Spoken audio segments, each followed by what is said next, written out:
secret that society's obsession with losing weight and having the perfect body can negatively impact the way we see ourselves. 100% true. That's why our next guest is helping others cut through the noise and fight toxic diet culture through her new book. Chrissy King is an author, speaker, and fitness coach. And this year, she released her debut book. It is called The Body Liberation Project: How Understanding Racism and Diet Culture Helps Cultivate Joy and Build Collective Freedom. Chrissy King, it's a pleasure to meet you finally in the flesh. Oh my gosh, thank you so much for having me. I'm so excited to chat with you both. Yeah, no, this is great. So first, can you explain to us what body liberation means, how you landed there? Yeah, absolutely. So I think when I was like figuring out my own journey with body image and trying to figure that out, body positivity was like really popular in the online space, and I was definitely drawn to it.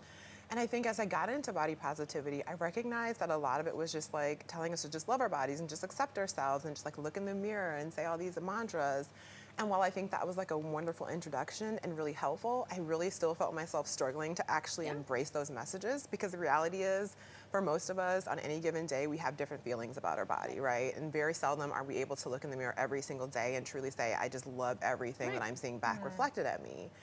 And so I was like, well, there's something missing here. And so I kept going through my own journey and figuring things out. And I really landed on body liberation, because for me, body liberation is really this true understanding that at our essence and our core, our bodies are truly just the thing that's allowing us to have this human experience.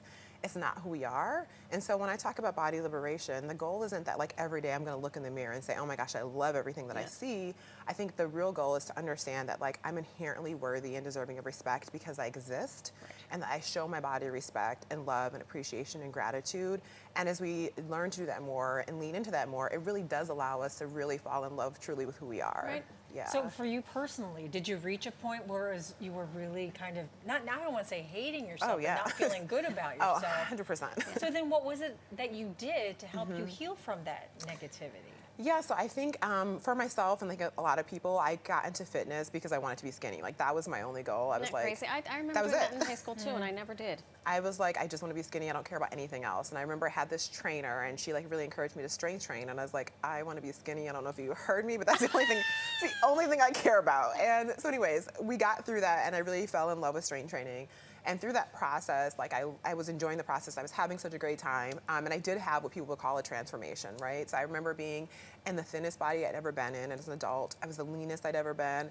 I was the strongest I'd ever been. Everywhere I went, people would like compliment me on like how great I looked. And what I realized is I was actually more miserable than I was when I started, because it was always like some other thing I needed to fix. And then I would get to this weight and I'm like, well, just 5 more pounds. And I recognized I was more unhappy than I ever had been. And so that's when I was like, oh, wait a minute, I can change my body forever. But if I'm not working on the inside, if I'm not really working to heal my relationship with my body, it doesn't matter what exterior changes I make. And when you talk about the relationship that you have with your body, was how to diet or what you ate or your health and nutrition, because I distinctly remember the turning point in our society, small s, large s, where saying diet was no longer the thing it was, which I appreciated, because I associated diet with I can only have like 500 calories a day. Counting everything. And more about being nutritional and eating foods that sustain you and fill you. How did you internalize the word diet or incorporate it into your own body? I mean, absolutely. For the longest, diet just meant like, how can I eat the eat the least amount of possible, exercise, and make sure I'm making my body smaller. And I think diet culture, which is like a term that a lot of us are familiar with, maybe some of them aren't, but really is a system that like moralizes being in the thinner body as the correct way to be. It demonizes certain types of food, and it really makes us like at war with ourselves in a lot of ways.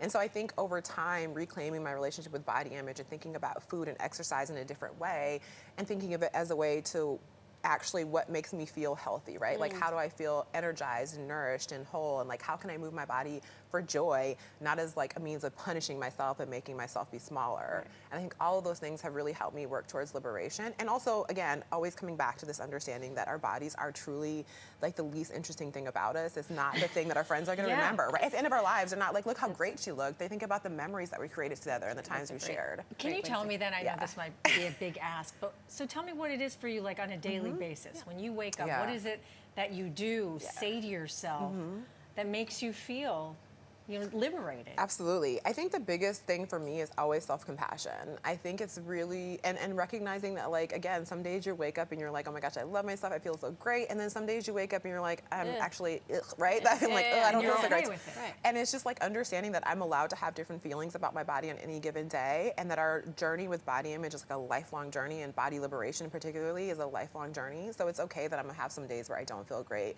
and always coming back to that place of showing myself so much compassion, care, and kindness, and really talking to myself like I would talk to a loved one or a child or my best friend, because oftentimes we would never say the things that we say to ourselves to the people that we love, friends or the right? people we love, right. And so it's like we have to show ourselves that same compassion, because we are the person that we're spending every moment of every day with. So when you woke up this morning, you were like, I got this. Girl, I you actually look did. good.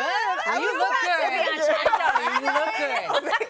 Thank you. And I also, like, every morning I just tell myself, like, I love you so much. And I don't mean it in like a cliche way. Like, I really do. And I think all of us put so much pressure on ourselves. We're so hard on ourselves. We play the comparison game. Yes. And I think all of us have like very specific magic to add in this world. Right. Every single one of us, and it has nothing to do with what we look like. So just remembering like how special and how amazing, and like really learning to cherish ourselves. And I always say, like, falling in love with yourself is the greatest love story of all time. And I 100% mean that. And so it's like, how can I work to do that every day? I also think, too, as women of color, like, I remember I went to a predominantly white high school, and I'm Puerto Rican from the Bronx. I had, I was bottom heavy, and I remember it serving me as an athlete. Yeah. But while my friends or teammates were trying to lose weight, I would come home and my mom would be like, oh my God, you're so skinny. And I thought I was like overweight. Culture and ethnicity really play into body image. And I wonder if you could talk to us about that, because I know you address it in the book. Yeah, it's a big topic that I talk about in the book. I myself went to like a predominantly white school growing up, and I was like 5'8" in the 3rd grade. So I was like, I was taller than the teacher, right? Oh my God. And so, Oh my gosh. yeah, and so I think all of like wanting to be smaller and wanting to like fit in with my peers, and even when we think about like anti-fatness and this desire to be thin, it dates back to slavery actually. And like Dr. Sabrina Strings has an amazing book called Fearing the Black Body, in which she talks about this connection of that's a time period in which being in a larger body was considered a bad thing. Because if we look back at other times in history, being in a larger body was a sign of prosperity and wealth, and it was like celebrated. And so there's like definitely cultural ties, and diet culture is definitely, and this desire for thinness is definitely rooted in racism going back to slavery. And so there's like a lot of things to, unlearn, and to like recognize that these harmful narratives are affecting all of us regardless of our like identities. Right. Well, I love your message. Thank and I'm you. going to be sharing it with my young daughters. Oh, I would love who are that. already starting to be worried about body image. So I Yes. think it's great that you're doing this. Yeah. Thank you so much. Thanks for joining us.